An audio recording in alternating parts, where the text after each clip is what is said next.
do they really play around the house? Not much. I've managed to marry 3 cut from the same exact mold. They think their paychecks and their penises equal making a physical contribution, which is why we're always too tired to fuck 'em. Am I on track here or what? She had a point, and I squirmed on the hard seat. Leon would certainly fit in if they were to take a group photo. I hadn't thought of it like that before, Trudy, but even still, I'll take his paycheck and his penis any day over nothing. Maureen and Trudy are both what I call craft junkies, because in the year and a half I've been working here, they've taken just about every class offered as long as it didn't involve fire, food, or fumes. They're also repeaters, because they took my pillow-making class so many times that once I realized theirs were actually better made than mine, I got the owner to hire them to help with the setups. HC, as I call it, is small enough that it feels intimate. Here, nothing is locked behind glass or steel cabinets, except, of course, the spray paint. But that's only because of the teenagers. We carry the very best high-end arts and crafts supplies available in the United States. And I should know, because I'm a junkie too. Trudy washes her hands, then hits the dryer button. I'm starting to slide off this toilet seat. I lean forward and swirl these black denim hips around like they were 36 instead of 44 inches, as quietly as I possibly can, while lowering my sneakers to the floor. But when my cell phone starts vibrating in the uniform pocket above my left breast, the book falls off my lap and hits the floor. Shit. If he thinks I'm leaving without putting up a fight, he's got another thing coming. I wouldn't jump so far ahead of myself, Trudy says. Take a deep breath. Trudy, I won't be able to breathe if I keep taking breaths. Now I'm standing in front of you with a busted heart, so cut me some slack on breathing, okay? Okay. Just trying to help you relax and not blow a gasket. We're at work, remember? He cheated.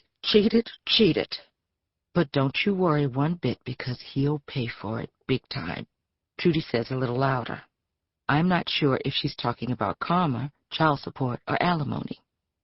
But I don't want a divorce. Maureen slurs, which just means the Xanax she's required to take must have kicked in. Now she's crying. I just want things to be back the way they used to be. Exactly, precisely like they were. Normal. 20-some-odd years ago, I was drunken in love with Leon and life, and with all the possibilities my future held. I can't remember when the dream stopped being real and reality wiped out the dreams. How do you lose so much and not notice when it starts evaporating? Tears are rolling down my face because I realize how comfortable I've gotten with this numbness. I just want things to be back the way they used to be. I feel like yelling out to Maureen that nothing can be the way it was. If truth be told, I crave the exact opposite of what Maureen wants, to go forward, not backward. I'm just not sure how to get there, which is probably why I'm now bawling my eyes out. Trudy knocks on the stall door. Are you all right in there? You wouldn't think so, Trudy, I say, gathering my composure and reading material before I open the door. Marilyn, are those tears in your eyes? I suppose you heard Miss Maureen's good news, so we can pretty much label her tears, but what are yours for? I honestly don't know. I think maybe it was hearing about your situation, Maureen. I'm really sorry to hear about Roger. It's fine. I'm fine. We'll all be fine, Maureen says. Look, we were here for the bread-making class, but I just can't handle it today. Trudy says, come on, Mo. Let me treat you to a mocha non-fat latte with no foam and 1 equal. After they leave, I drop the book on the dry part of the sink and put my hands under the faucet.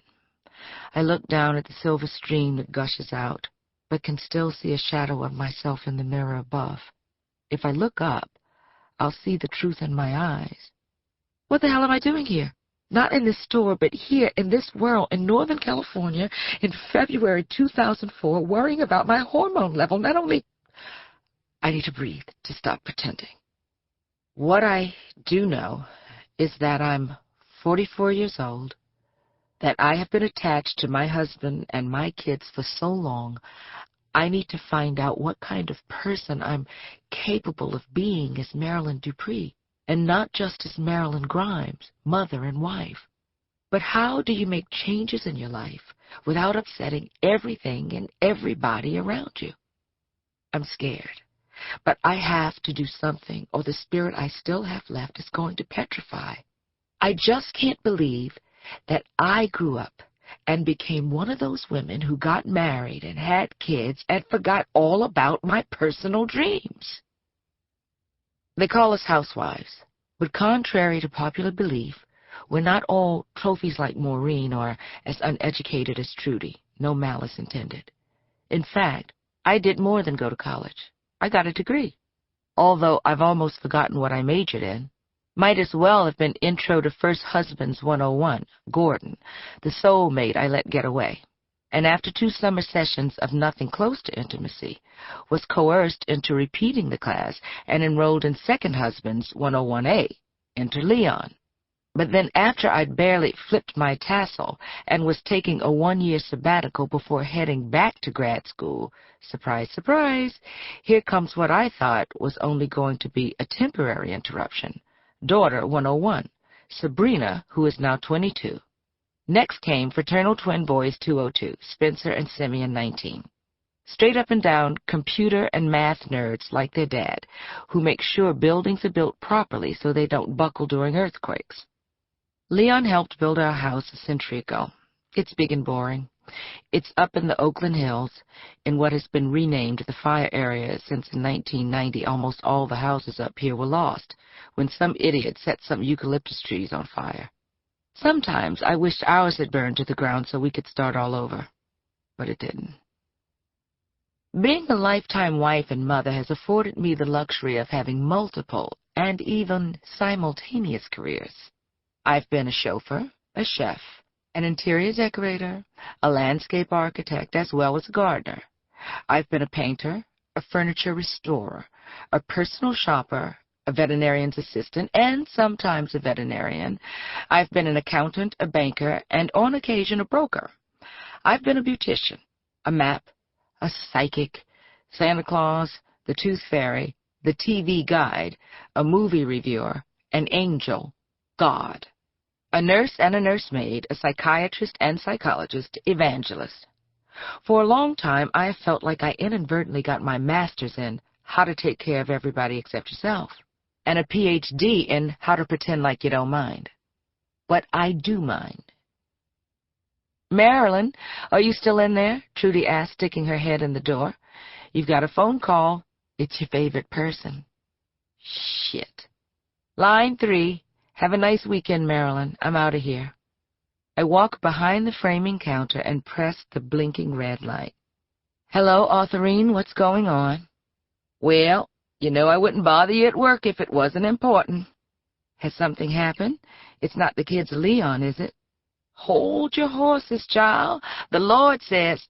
"Authorine, I have a pretty good idea of what the Lord had to say about being patient, but could you just get to the point, please?"